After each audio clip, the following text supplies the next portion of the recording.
Tuna tukio la taarifa ya kifo ambayo limetokea jana tarehe 27 mwezi wa 12 mwaka 2025 majira ya saa 1 za usiku huko katika kitongoji cha Itambiro, kijiji cha Songambele, kata ya Uyoa, tarafa Uliankuru, wilaya ya Kaliua na mkoa wa Tabora, ambapo mtu mmoja alitambulika kwa jina la Mwagala Sehemu Marando. Huyu ana umri wa miaka 19, kabila lake ni Msukuma, mkazi wa Itambiro na shughuli yake ni mkulima.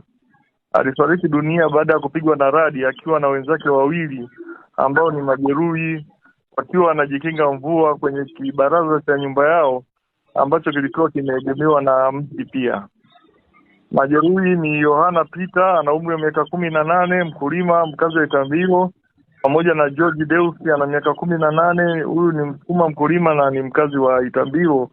Mpaka muda huu tunaongea walikuwa katika kituo cha afya cha Uyoa wakiendelea na matibabu.